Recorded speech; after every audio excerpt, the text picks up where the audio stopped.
vez falta menos para las elecciones generales de este próximo 17 de agosto. Analizaremos la coyuntura política junto a licenciado Ricardo Fuentes, analista político. Para nosotros un placer recibirlo. Muy buenos días. Buenos días, Alejandra, que sea una grata jornada para todos.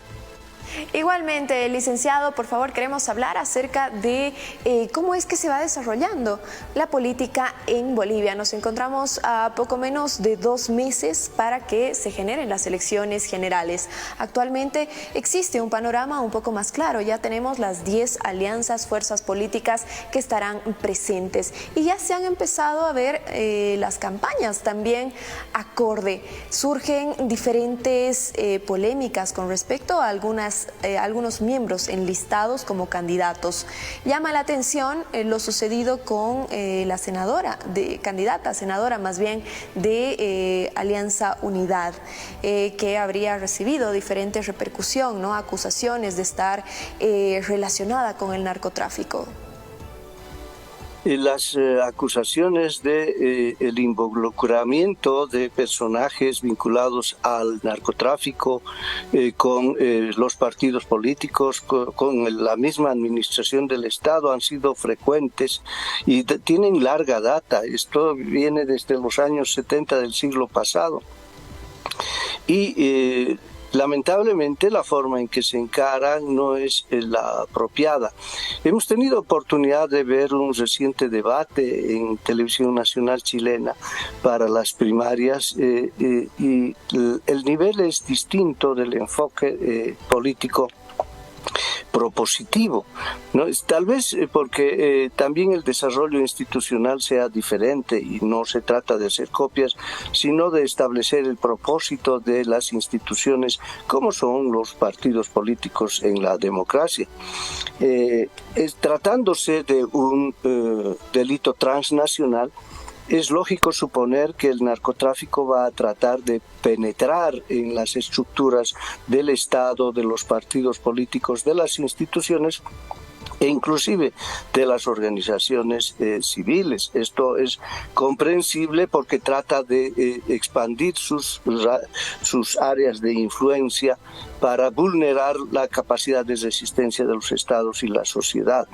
Pero por eso mismo es que hay que tomar con mucha responsabilidad este debate. Y quien creyera que los partidos de la derecha, que siempre han estado haciendo acusaciones sobre el narcotráfico a sus adversarios, estén tan vinculadas a ellas, porque el primer gobierno de Jaime Paz Zamora tuvo el sonado caso del denominado Oso Chavarría, a tal grado que inclusive, ¿no es cierto?, le quitaron la visa temporalmente, la embajada de Estados Unidos se la quitó a Jaime Paz y planteó un problema de humillante dependencia de un gobernante y de un político hacia los dictados de una embajada.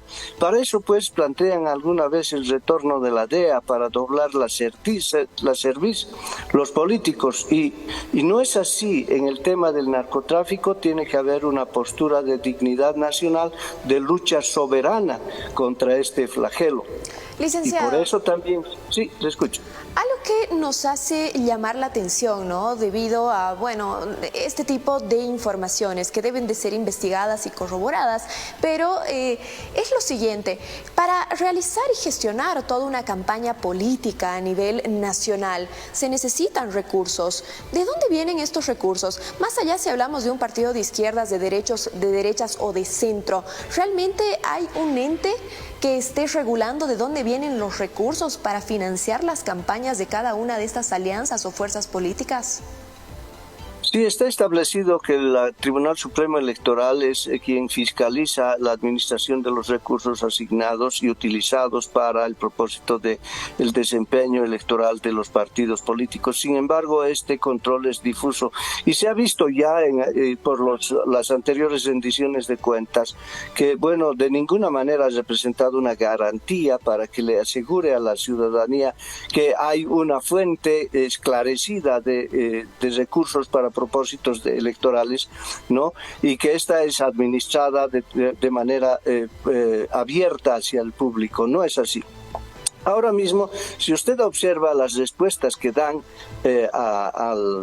a este escándalo de la nominación de una candidata a senadora, las respuestas de los políticos cercanos a Doria Medina dicen: todo el mundo conoce la fortuna bien habida de Samuel Doria Medina, pero entonces la fuente de ingresos es la fortuna bien habida de Samuel Doria Medina, y eso está bien. Un empresario puede disponer de sus recursos sin fiscalización.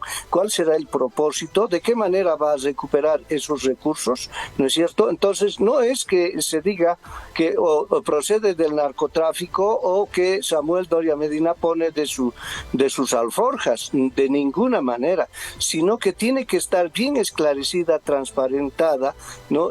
Transparentados el origen y la administración de estos recursos.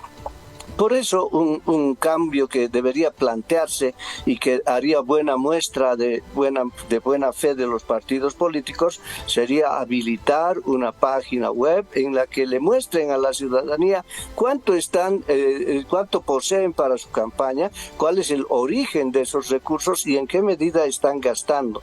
Pero claro, en esto no hay para nada una transparencia. Cuando le preguntaban a Samuel Doria Medina, decía: no, se negaba a hablar de los importes. Ahora se hace todo en redes sociales, decía, minimizando el gasto en publicidad tradicional, televisión, etcétera, y claro, para no dar cifras, ¿no? Entonces, esta es una falla del sistema de partidos que justamente los está poniendo en ese nivel de desafección de la ciudadanía.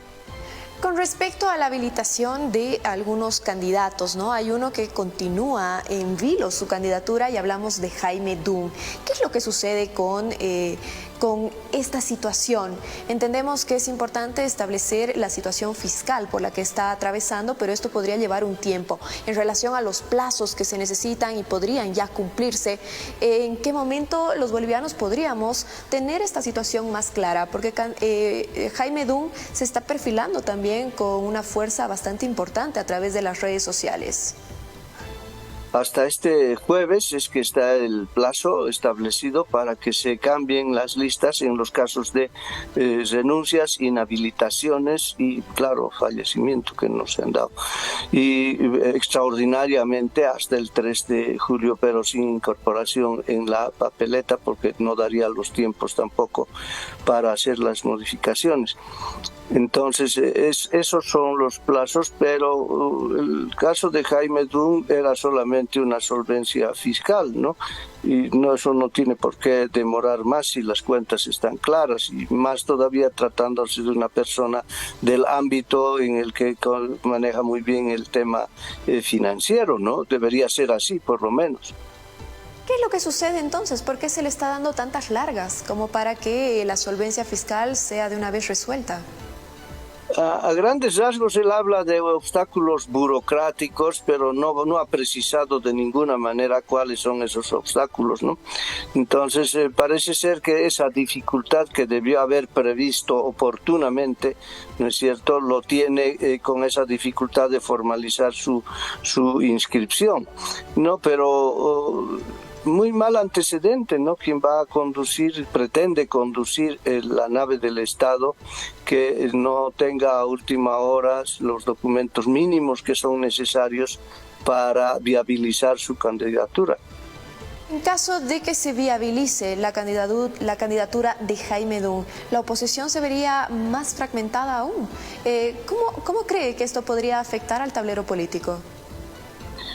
Eso es lo que dicen, que variaría las proporciones de la distribución de la intención de voto en las opciones de la derecha.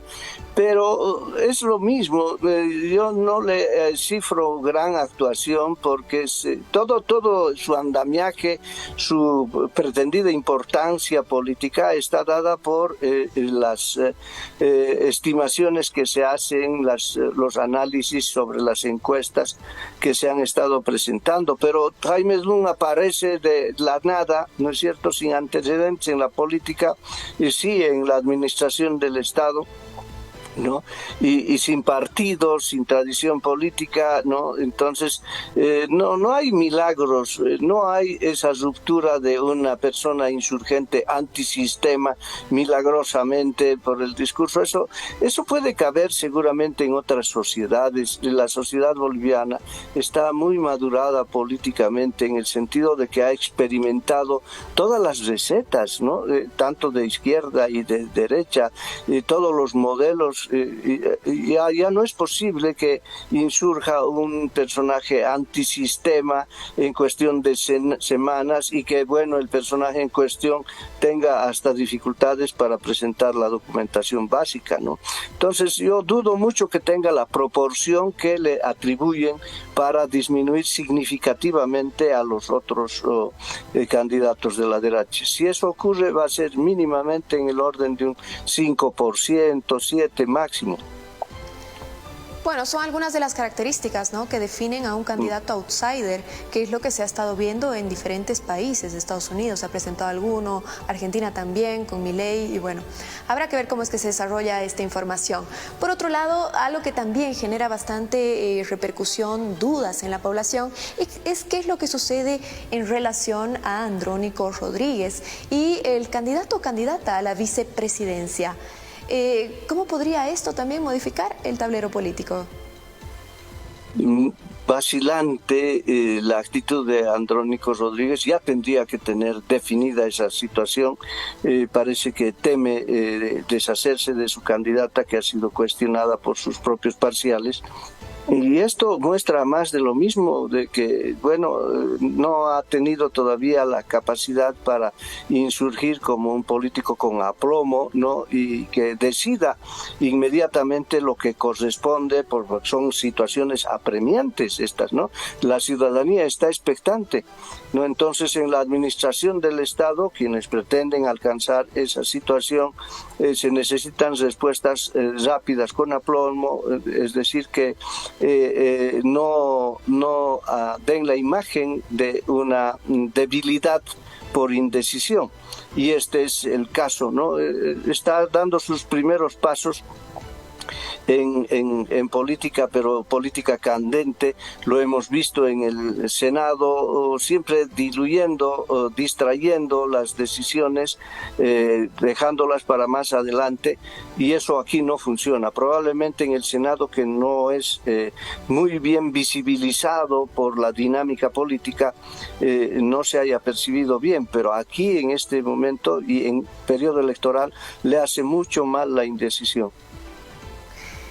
Bien, habían quienes manifestaban, ¿no?, que la candidata a vicepresidente, Mariana Prado, restaba más que sumar. Es por eso que existe esta incertidumbre. ¿Quiénes podrían ser otros candidatos a diferencia de Mariana Prado? ¿Se le ocurren algunos nombres? Él pensaba al principio, se especulaba que el caso de Mario Groenborg, por el tema del balance regional, podía ser un personaje, pero también rápidamente lo ha apartado por el tema de algunas indicaciones de carácter penal que, bueno, no han prosperado de ninguna manera, ¿no? Entonces, de la misma manera, ahora estará buscando como aguja en un pajar para no tener ninguna respuesta negativa, pero no se ven figuras que pudieran ser descollantes y que pudieran afirmar a su candidatura. Tendría que tomar la decisión ya rápido, porque en su círculo próximo no hay sino diputados y senadores que le son fieles, ¿no?, pero que no tienen las luces y el arraigo social suficiente para apuntalar su candidatura. Incertidumbre, ¿no? Pero además han calificado el accionar de Andrónico Rodríguez como tibio, ¿no? Y eso también puede jugar un rol importante para cuando la población quiera decidir a un candidato a la presidencia. Por otro lado, también queremos hablar acerca de la situación por la que atraviesa Rodríguez en relación a su candidatura. Actualmente desempeña un rol en el Senado. Sin embargo, este rol se lo atribuye el movimiento al socialismo. Ahora es candidato por otra alianza, Alianza Popular. ¿El movimiento al socialismo podría pedir el curul, es decir, hablar de transfugio político? Absolutamente, porque la normativa en esta materia está dada por los estatutos de los partidos políticos, y el estatuto del MAS establece claro que comete transfugio un militante que se inscribe, participa o cambia, digamos, de tienda política, y esto está clarísimo. Pero el procedimiento es un poco moroso porque se tiene que sancionar con una resolución de ampliado o de otra naturaleza al interior del partido, y por aquello de las garantías constitucionales del debido proceso, esto debe plantear la necesidad de la doble instancia para que pueda recurrir. Entonces eso no es algo que se pueda hacer inmediatamente, ¿no? Escuchábamos de Evo Morales expulsiones, etcétera, ese tipo de cosas arbitrarias, pero no, este tipo de decisiones de los partidos aplicando sus estatutos debe seguir un curso legal, procesal, y en su caso ser objeto de impugnaciones constitucionales, legales, etcétera, y eso plantea la dificultad de que no se pueda ejecutar inmediatamente este transfugio, que es clarísimo, porque por ética, por integridad partidaria, él ya tendría que haber dejado, por supuesto, ese curul. Entendemos que todavía no se puede hacer efectiva esta situación, pero ¿el proceso ha sido iniciado o todavía no se ha iniciado? No se conoce que hubiera sido sancionado porque tiene que ser una resolución sancionatoria y no se conoce todavía. Seguramente porque tiene que reunirse la instancia del movimiento al socialismo para dictar esa resolución conforme a sus estatutos. Eso suceda, ya podrían verse llegaderas, muy venideras, las elecciones generales, es decir, ya no serviría de mucho realizar la sanción correspondiente. Así es, por eso es que la presión debe ser hacia la demostrada integridad o a la pretendida demostrada integridad de Andrónico Rodríguez. Él tendría que haber renunciado ya a esa posición, eso está clarísimo, ¿no? Pero porque los otros, el otro camino procedimental legal, por supuesto que demora mucho y está utilizando justamente esa dilación para no cumplir con un deber que es de integridad política. Bueno, licenciado, le agradecemos la información que nos ha brindado. Será hasta una próxima oportunidad. Muchísimas gracias por la entrevista. Un gusto saludarla. Buenos días.